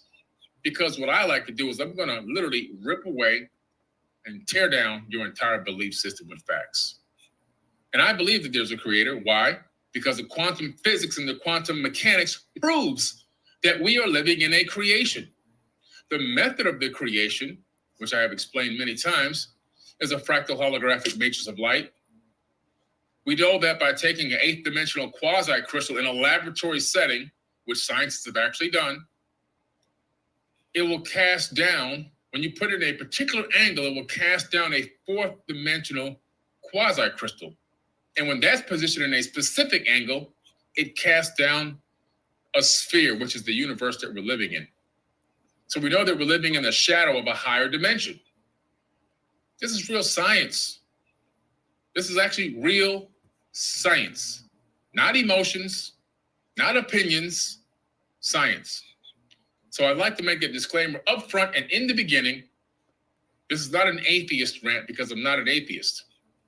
But what I have stated for a very, very long time, the people that have been praying to the quote unquote God that's in this holy Bible is not the creator of the universe. And I've proven it many times. Many, many, many, many, many times. And I'm going to bring forth some more evidence tonight that's going to prove my case once again, that the person that you are saying is God in here is not God, is not the creator of the universe. One of the things that they like to say in church, God is good all the time. He's the same all the time. He's never changing.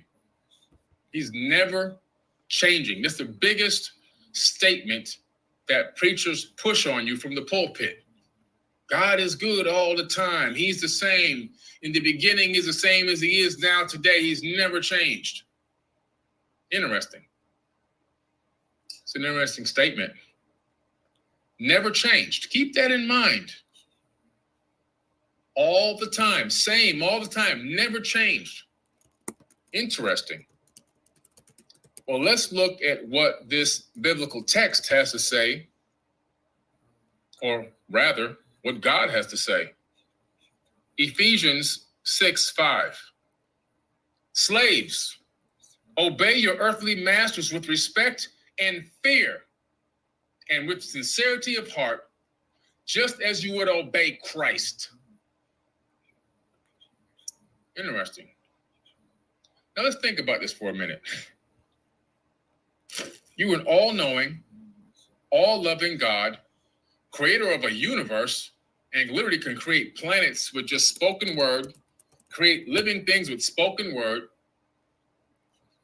But all of a sudden, you can't say slavery don't exist.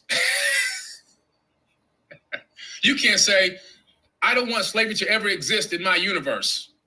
I cast it out of my universe. The thought will never appear in anyone's mind. You can't do that? So what does it mean?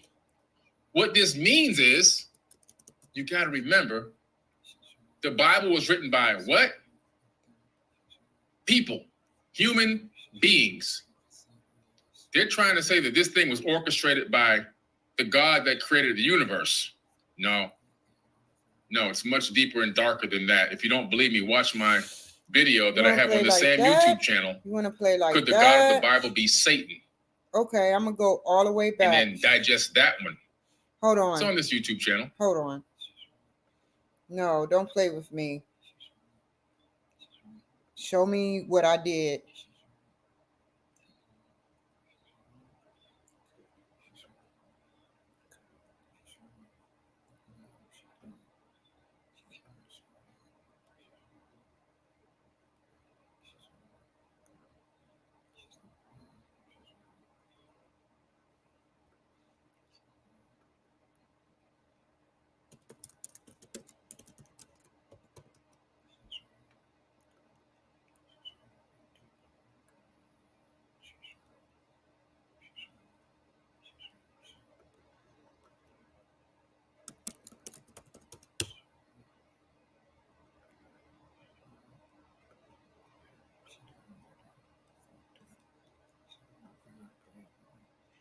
What the hell of it?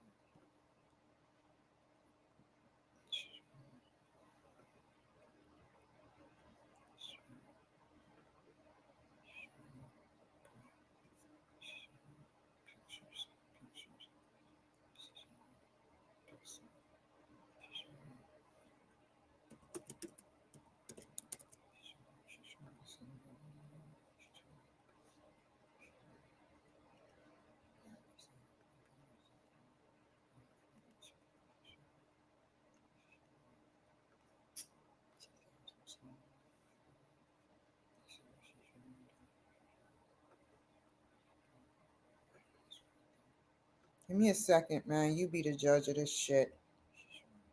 I can't take this no more.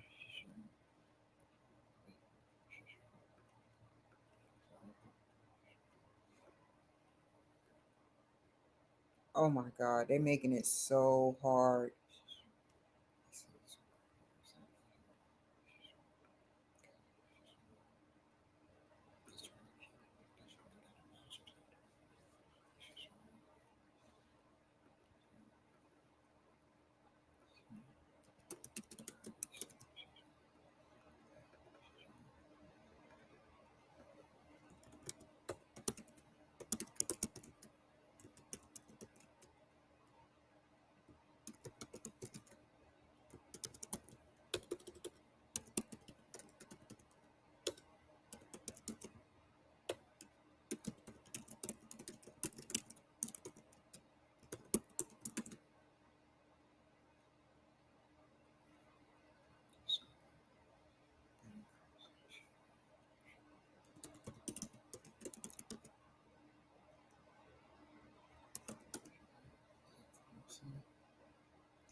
Check it out. Could the God of the Bible be Satan? Watch that video. Very eye-opening. I think it has over 1 million, 2 million views or whatever. Let's read this again. Ephesians 6:5. This is undeniable. Slaves, obey your earthly masters with respect and fear. Now, the last time I checked, fear and love don't really go together. They just don't go together. Those two things don't go together.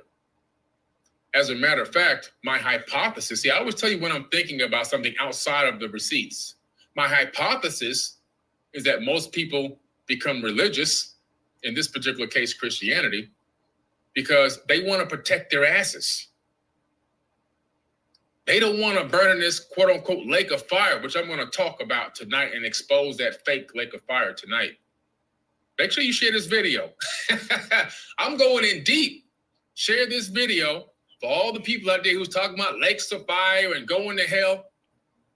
It's going to get exposed tonight. Doesn't exist. And I'm going to give you the dates it was added and everything else.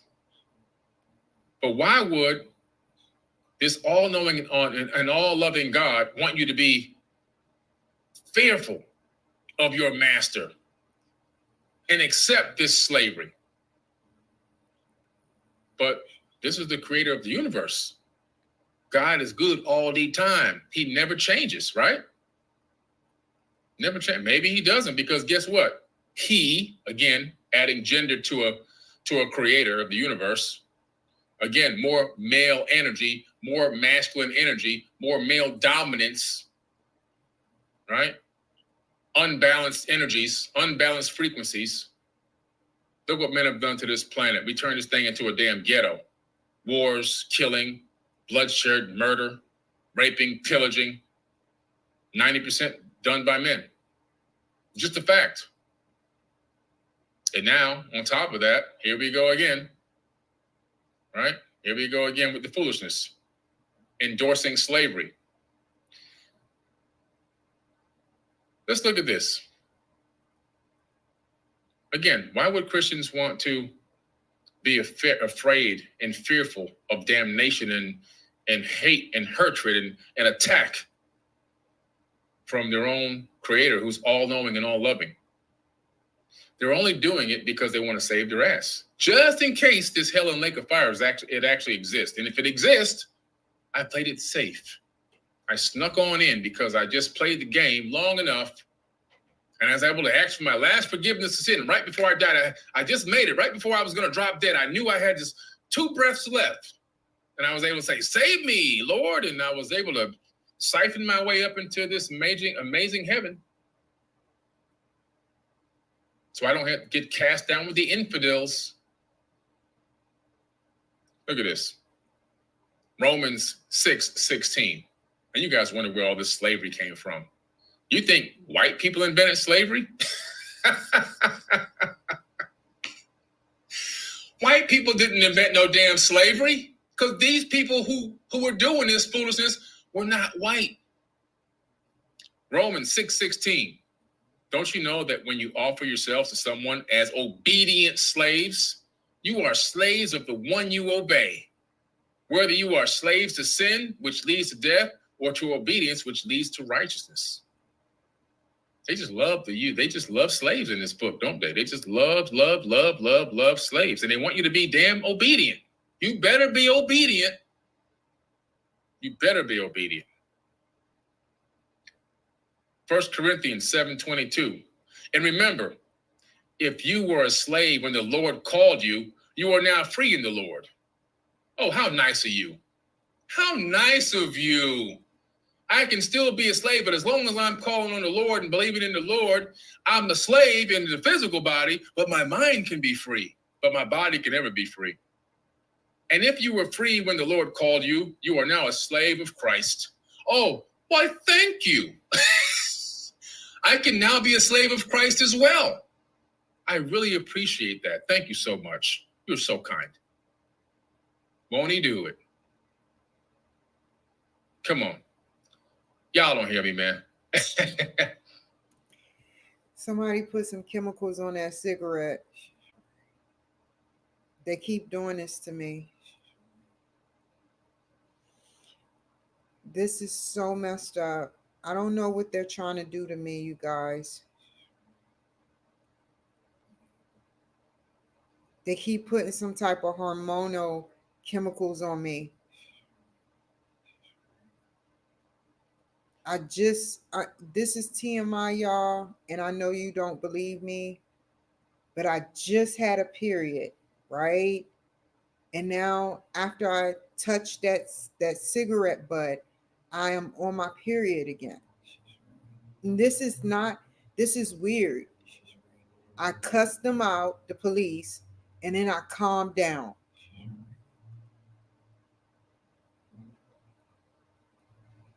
They're bringing shit over from Mexico. I will never touch anything else. And they're probably putting it on my door handles as well. Y'all don't understand.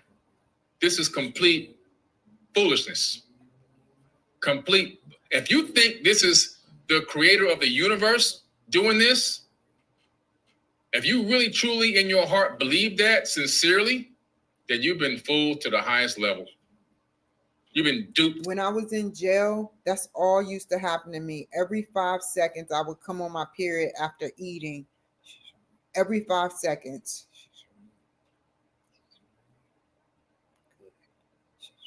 I have proof. I know my body and how it works.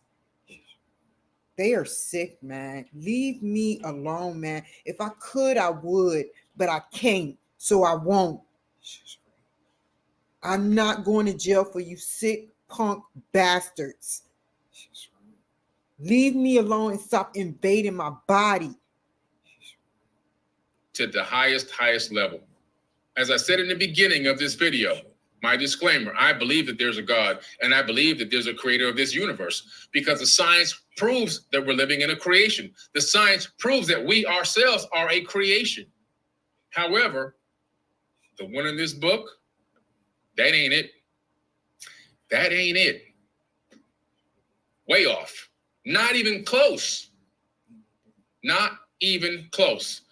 What you're looking at here is a hodgepodge of recycled texts and scripts and papyruses from all over the world that have been remixed and remixed again and contorted to be able to utilize to control the masses and collect a lot of money, and also keep a lot of slaves for a lot of free labor, because free labor is really important in ancient times.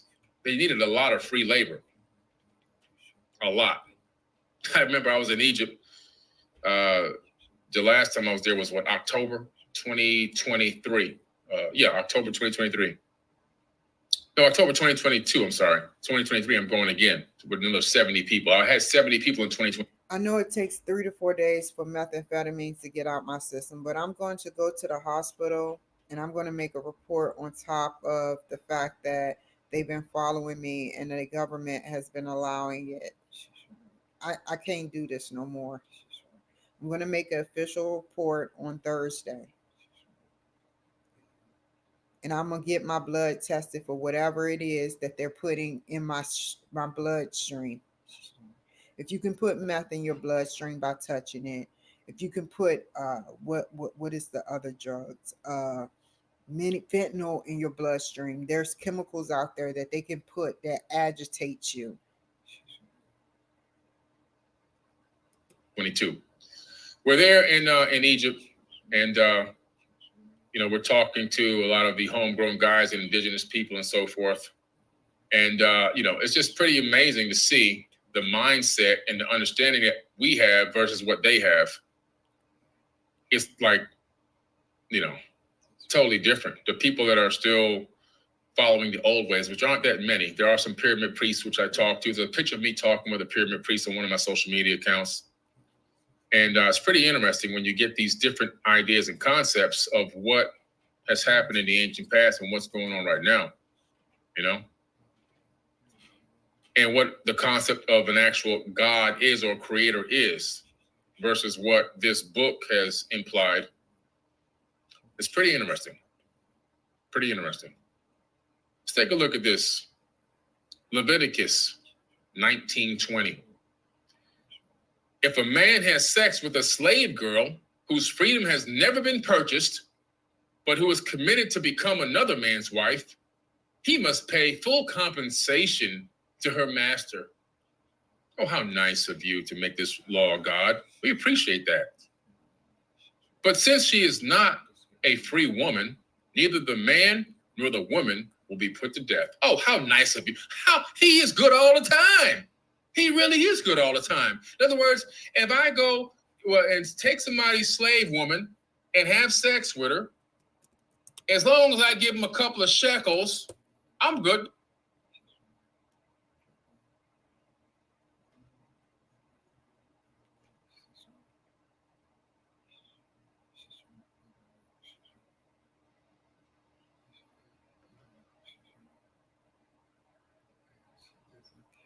He got a beautiful wife, by the way.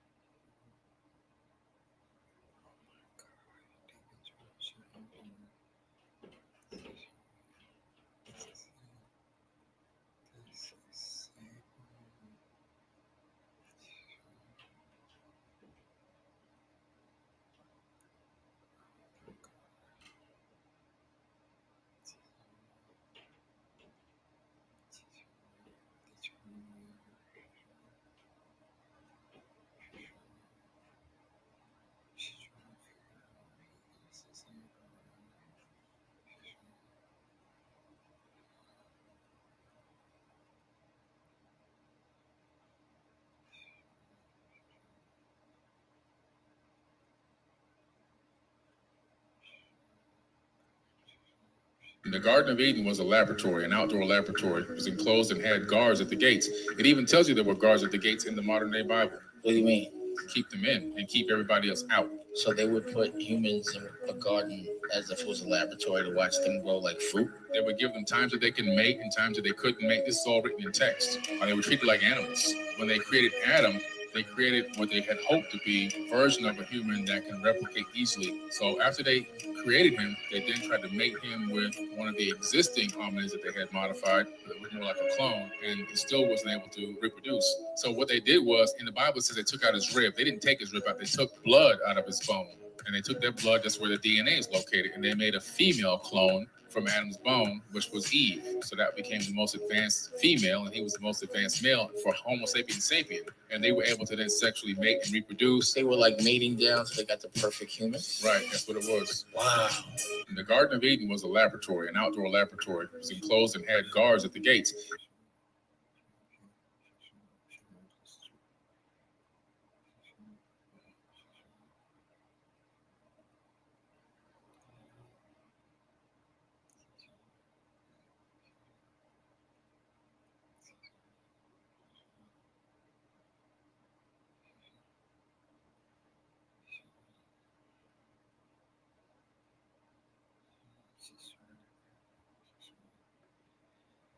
Every month, this Airbnb pays me about $2,700 in semi-passive income. Now, here's the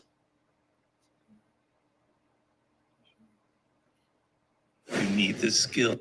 You have to feel that pain that you've been through in life. And it's kind of an ongoing pain. It's one that I still have, even though I wrote the book, where I misread people, where I inadvertently hurt them when I didn't mean to hurt them, and I feel that and I suffer from it. And so the pain that you feel, the emotions that this turns up, motivate you then to become better at understanding other people. What if you find things in yourself, like you said, that you don't like?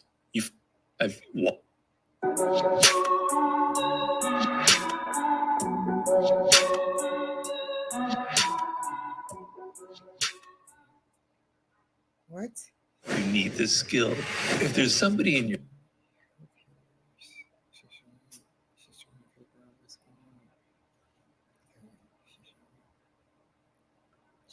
It's called cyclical cycles. And what's happened before actually happens again, over and over and over. Just like if you're watching a Hollywood movie where you see they have people in this time loop and they can't get out of this stupid loop and they have to relive it over and over again. I think Tom Cruise had a famous movie where he was in one of those time loops. He had to go through it thousands of times before he gained mastery over the situation. Thousands of deaths he died, going through that same loop until he could remember the past, until he understood the past, until he could discern every move that his opponents were going to make. Then and only then was he able to crack the code and get out of the loop, right? Edge of Tomorrow was the name of that movie, I believe. If you haven't seen Edge of Tomorrow, check it out. And so if you don't understand the past is prologue, meaning what happened then is going to happen again. And it's going to keep happening. So until we learn the lessons of the past, we're never going to have a bright future, period. Period. You can't just say, forget everything that happened, let's start from now. You can't. Because if that was the case, a kid wouldn't have to grow up to become an adult. A kid would be an adult at birth because a kid would never make any mistakes and would never do anything wrong. A kid would never screw up at all.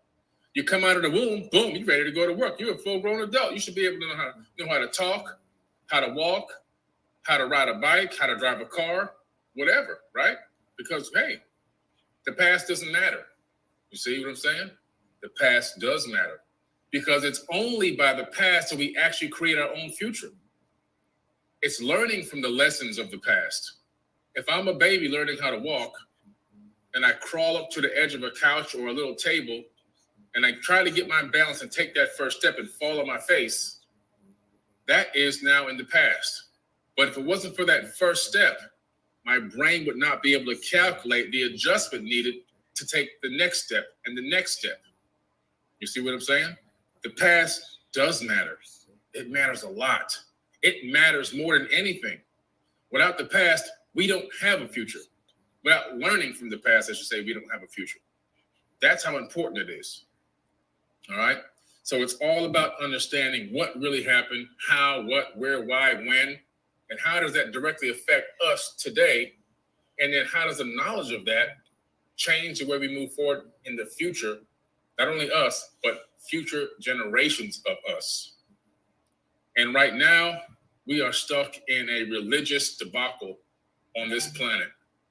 We are in a situation on this planet where religion has dominated the planet in such a way that it has literally put chains on the minds of billions of people, because 85% of the world is religious.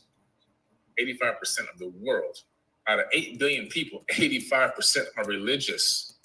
It has put a chain on our brains, literally locking us. People are saying, is this a prison planet? Well, simply because of religion alone, I would have to say yes. It has locked us in this repeatable cycle of mental enslavement for eons, and it's time to break that. And that's why I'm here. So today we're going to talk about Yeshua, aka Jesus. And I'm going to talk to you a little bit about the image of Jesus and who the image is. And also I'm going to talk to you, did this person actually exist? And if this person did exist, what was the reason? What was the purpose? So we're going to dig in today. All right. You guys ready? All right. We're going to go into a little bit of a PowerPoint here because I like to bring the facts. I like to bring my receipts. I like to bring my receipts with me, as they say, as the young generation says. You know why? Because when you don't bring the receipts, people think you're just talking off the top of your head. So I bring the receipts with me. I bring the receipts. All right. I'm going to share my screen, guys, and we're going to get right into this mini workshop. All right. Let's see. Share my audio system too, just in case I play an audio file. And let's go ahead and start this slideshow. Topic of today: did Jesus murder his brother and have sex with his sister? That's pretty potent. That's a potent subject line. It's a question mark, though. It's a question mark.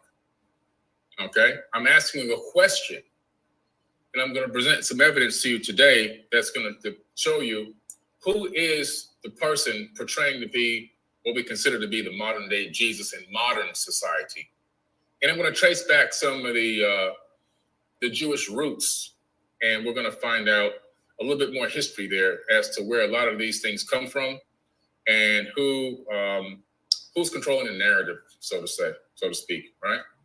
Before I do that, I always got to get my shameless plugs out of the way. I like to get them out of the way in the beginning because people are still loading. It's an ancient.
Said, you know what? These people, I know I'm omnipotent and I'm omniscient and I know everything, but I just can't seem to figure out how to make these people behave. So what I'll do is I'll kill my own son, and that'll teach him. Being preserved in recognition or memory of Yeshua. But we almost killed you off. You guys just stay over there. And so that's where all that comes from. Jesus wasn't a Christian, okay? Jesus was not a Christian. Christianity didn't exist until Jesus was long gone and dead. But the practice of understanding a Christ consciousness existed.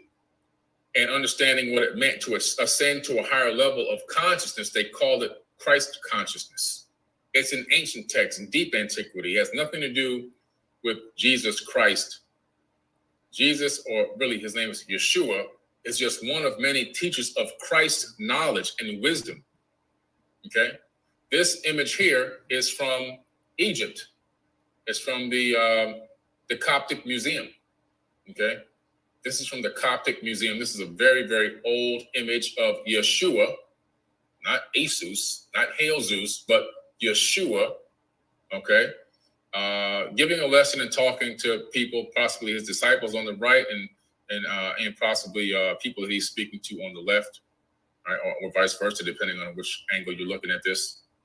However, what's interesting is this man did teach some amazing things, and he learned some amazing things. When he disappeared out of the Bible at the age of 12, he went to Egypt, okay? That's where he went. He went to Egypt. This is where he went. This is where he lived, right here, in this room. You're looking at the actual room, which is now a shrine. Anyone going to Egypt with me this October, I will be taking you here. I think we have 65 or 70 people and lived among people, far past where it is now. That you can't go by the invisible lines that people put on continents. And it extended all the way up until what we call the Middle Eastern area. But if you look at a lot of these biblical texts and tales, you find that people enslaved people. Hebrews enslaved other. Hebrews had their own slaves. I'm against slavery of any type. I'm against slavery of any race of people. I'm against slavery, period. I'm against, if an animal knew how to enslave another animal, I'm against that. I'm against slavery, period. So when you try to own up to, all this, yeah, it was us. Well, own up to all of it too. Own up to the slavery, own up to the brutal murderings of women, own up to the brutal rape of.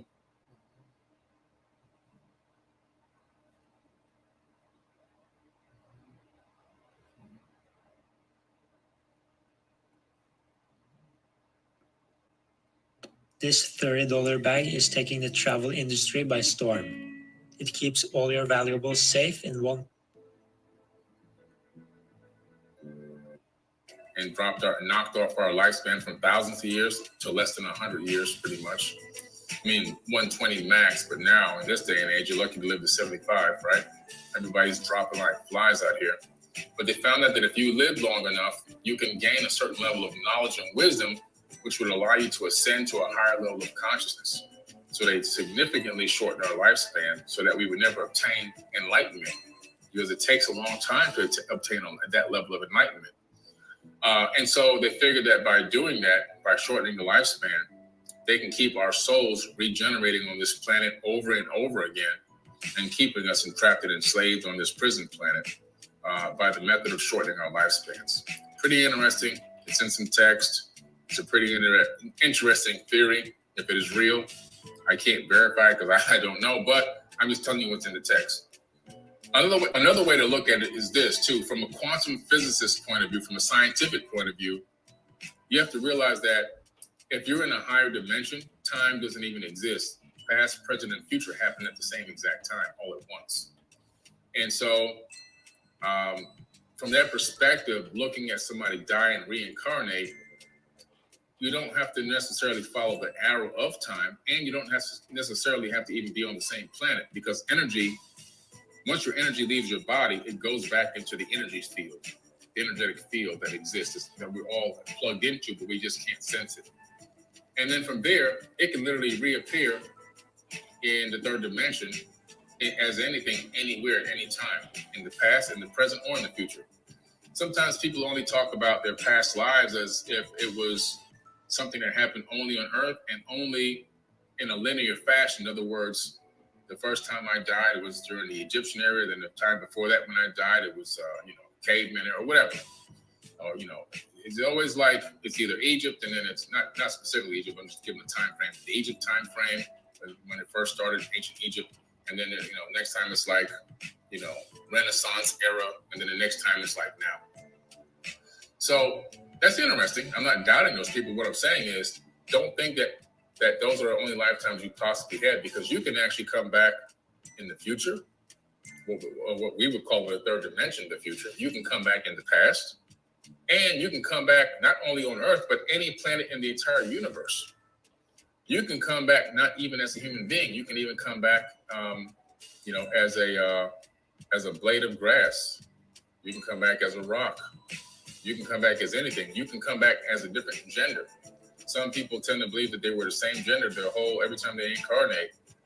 I don't know if that's possible. I think that you incarnate, but you can come back as a woman, a man. You can come back as any race. A lot of people that committed egregious acts against other human beings will probably come back as the same race that they tortured, which is probably some type of karma that's going to be generated, giving them a little bit of experience. And I don't care how far in the future we are, they can come back in the past and experience that whole thing. So it's pretty interesting. That's just my personal theory. So I think you can come back in any time frame, in any gender, and on any planet. I don't really per se see that this planet is a prison planet and we're completely locked into it. I think that when energy leaves this body, it goes into a higher dimension, and it can come back anywhere, at any time, in any place. All right. Let's see what we got here. Miles, how is it that we can incarnate? We don't remember our pre-existence. Do these other beings, Anunnaki, exist in this spirit realm and then incarnate as well? Good questions right there. So, first and foremost, with the first part of the question is, how come we don't remember? Some people actually do have memories and some don't. The majority of people have no memory whatsoever. We don't have a long lifespan. It's a very short lifespan. And in the Animal Tablets of Thoth, he talks about understanding how to obtain those higher level of consciousness so that you can learn to incarnate at will. Matter of fact, he says he incarnates on and in the plane that he desires. That means he incarnates at will and even incarnates into different dimensions if he wants to. And I believe that we have the same capability. And it's all about understanding, like the part that we're all on this video. We are all, everyone listening right now and listening to this video is here for a reason. You're focusing on ascension. Whether you thought about it or not, your mind wants, your consciousness wants to learn about ascension. It wants to get wisdom so it can bypass all of these loopholes and downfalls of humanity. And so through the method of practicing, training, meditation, studying, you heard that saying, when the student is ready, the teacher will appear. We are both the student and then we become the teacher. But when the teacher is ready, the master will appear. When you become the master, then you understand how to transcend multiple dimensions through consciousness. You understand how to incarnate with full memory. And so it's a process. You have to remember that some people on earth are newborns. Your mother could be 40, 50, 60 years old, and she could be a newborn on this planet. It could be her first time here. And you could be 20 years old and be ancient. This could be your 1,000th time here. You could be 2,000 times here, right? So age doesn't matter in the multi-dimension. Somebody could have been here hundreds of times and be an ancient person, and somebody could be here. I think that a lot of the people that are really caught up in heavy into religion and heavy into politics and heavy into racism, those people are babies. I don't even get really mad at them, to be honest with you. I get appalled and I get frustrated, yes. But at the same time, I see them as babies. I see them as children. I understand that those are children. They just got here. They just entered this reality. Most likely for the first or second time. They have a lot more time to go before they fully understand and wake up to who they truly really are. It's a process to gaining the knowledge and wisdom to be able to remember any of your previous existence.